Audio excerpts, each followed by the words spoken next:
Wait a minute, so this is another version of Velma that's not the Mindy Kaling version?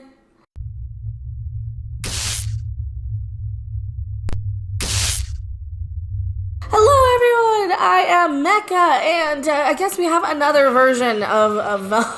Who are you, why are you here? I'm Rob Robot Shlomo, and I remember Scooby Doo back from the day. Yeah, I grew up on it, I loved them. I was watching them in the 90s. A lot of people say I do a good Shaggy. Zoinks!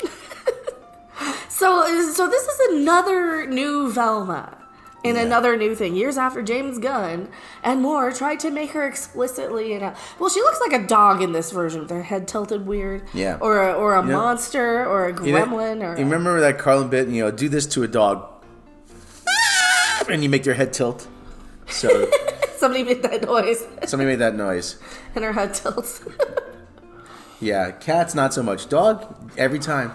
That's because it's a weird noise. Yeah.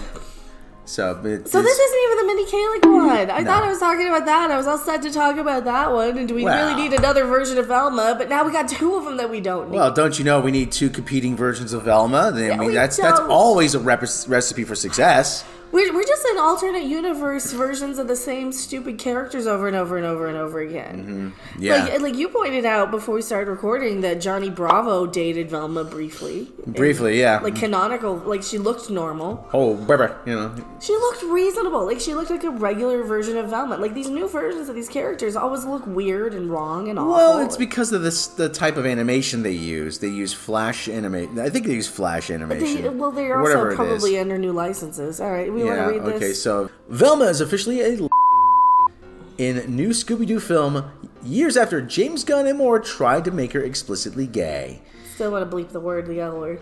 Okay. This is the problem that they have. Everything is being a representation version of everything. So everything that I cover is demonetizable on this channel and is hidden because it's borderline content. So it's all hidden. So if you like the content, please share it, subscribe, tell people everywhere you go that I'm making content because every property, they're doing this just to destroy YouTubers. They're doing this just so you have nothing else to talk about other than this. And that's how they get you. That's how they hide you. That's how they bury you. Yep. Okay, so anyway, Velma's officially the L word. Can I say that? Yes. Okay, clips from the brand new movie Trick or Treat Scooby Doo, which show the Mystery Inc. member googly-eyed and speechless when encountering costume designer Coco Diablo, have gone viral, confirming suspicions held by the Scooby-Doo fan base for a decade. Wait. Is she in love or is she just starstruck? They don't specifically... Well, we have the clip. We have the clip. Let's look at the clip. Yeah, let's look at the clip. As they used to say, let's look at the clip. And as promised, here are your Scooby snacks. Here, pause it. Okay, pause it. We're pausing. Okay, so she's looking at... A very kind of... very... what's the right word for her? Diverse. Well, not diverse, but she's...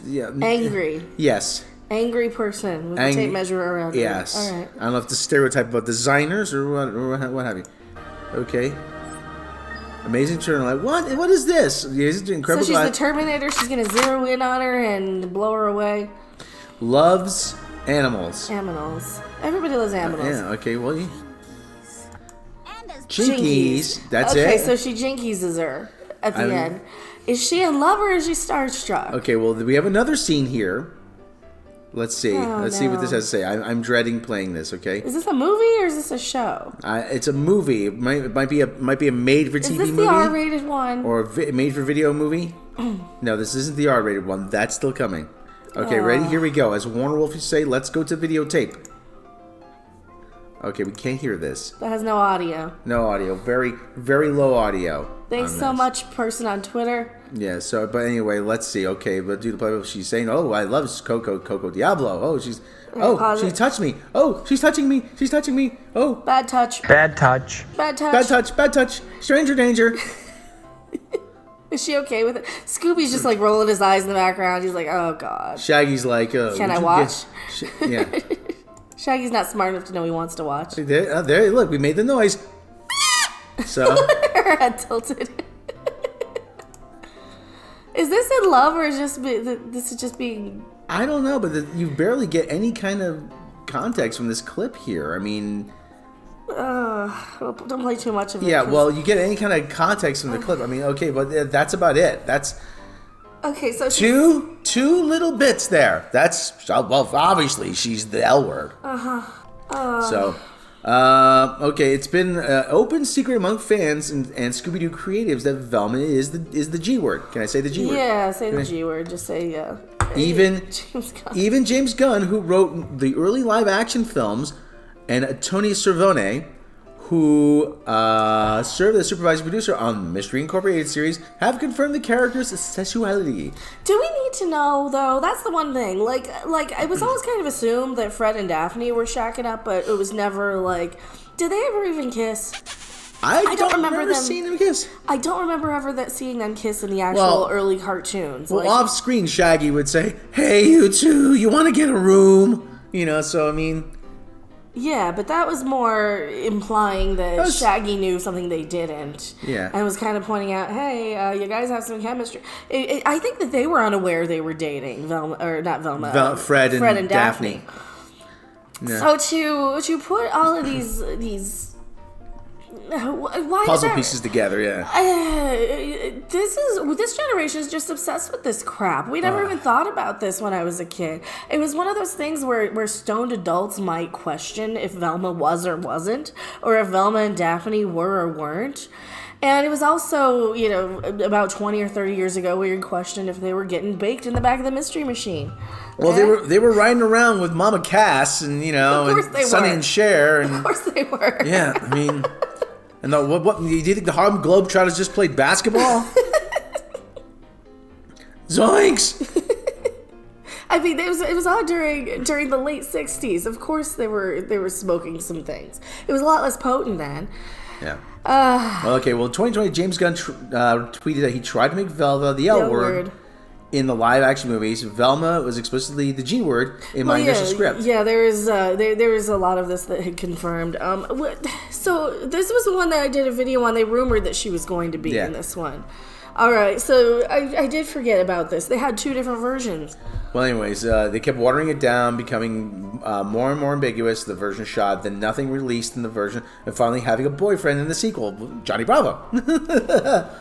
On Instagram, Cervone wrote that, I've said this before, but Velma in Mystery Incorporated is not the B word in the alphabet. She is the G word. Oh, who cares? Who cares? Why is this important? Yeah, why do we need to know who a fictional character is in love with? Hey, Velma, are you a top or a bottom? We need to know. What does that have to do with solving mysteries? What does that have to do with creepy Mr. Jenkins telling everybody that the ride is haunted so he can steal all the fortune for himself? Boy. That's the whole point of Scooby Doo, was solving the stupid mystery and figuring out it was the guy in a mask. You pull off the mask. It's Old Man Withers, the guy who runs the Haunted Amusement Park. Boy, Velma, good thing you were the L word. We would never have solved that mystery otherwise. What? So much of this stuff has nothing to... It's like finding out what their favorite food is or what their kinks are. I mean, it's all so irrelevant to the point of the show. Like, people realize that you don't need that aspect in every single character. This is just a bunch of undateable idiots who are obsessed with this. Hi, I'm Dana Schwartz. I've been on live chats with James Gunn. He seems like a pretty cool guy. But there's no need. But why? I don't understand the obsession with this. Why does this matter? Representation. An 8-year-old kid doesn't know any better. No, don't. I wasn't looking for representation when I was watching Scooby-Doo. I was looking for, the same... You're looking for the nostalgia. You're looking for the sounds and the bad editing and them doing the popping in and out of the rooms trick in the hallway. Yeah. Where they come in one side and they come out the other. That's what you're looking for. Scooby-Doo is a trope. The hallway gag. Yeah, the hallway gag. That's what you're looking for with Scooby-Doo. Okay. I don't care who they're banging. Well, anyway, it says I said this before, but Velma in the Mysteries, she's the G word. We always played Velma acting out of character when she was dating Shaggy, because that relationship was wrong for her, and she had unspoken difficulty with why. There are hints maybe because about he was why. A stoner who cared more about his dog than he did girls, his dog and food. Zoinks, Velma! Like, you're nowhere near as nice to me as Scoob is. Right? Yeah, there are hints about why the episode with a mermaid, and if you follow the entire Marcy arc, it seems clear that we could make it 10 years ago. I don't think Marcy and Velma had time to act on their feelings during the main timeline. What's on There's a their feelings? Scooby-Doo timeline? You're putting way too much thought into this. This was a cartoon in the late 60s that was just episodic. They go in, they solve a mystery, they take the mask off the old man who runs the amusement park, and then the whole real universe resets. Oh, boys, Fred, it's a good thing we're here at the Space Needle in Seattle. Be a shame if it was haunted. You know? It was designed to keep your kid occupied on Saturday mornings. It was a Saturday While they morning eat one. sugary breakfast cereal. Well, so that the parents can stay sleeping and to sleep in on Saturdays. That's the whole point of these cartoons. They sell you toys. They're there to fill your morning. And advertise toys. Yeah, advertise toys. Even Scooby-Doo toys. Like, they don't even make that many Scooby-Doo toys anymore. No. I do like the ones that look like the old classic retro show. That's the only Scooby-Doo I care about, is up to probably the mysteries and this was a vehicle from before advertised toys. You say before the 80s, when you had the Hanna-Barbera would make cartoons. They would advertise toys during the commercial breaks, and then it came a time when the show was the commercial. It was the toy. He-Man, G.I. Joe, Transformers, My Little Pony, Thundercats, whatever. Okay, so you're putting way too much thought into this. Way too much. I can't believe I'm saying that.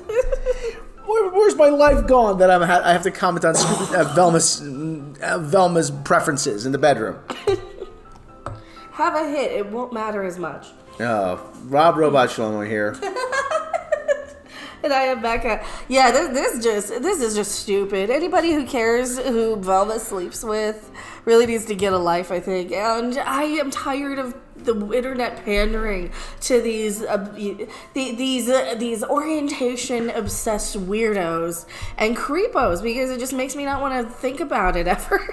All right, I'm done. I quit later. Twitch Tuesdays, everybody. Come hang out, and we're doing live streams. Yep. Bye. Bye. Thanks for watching. If you liked it, make sure to hit that like button. And if you want to see more, don't forget to subscribe. See you in the next video. Bye! The cute ones, right? Bad touch.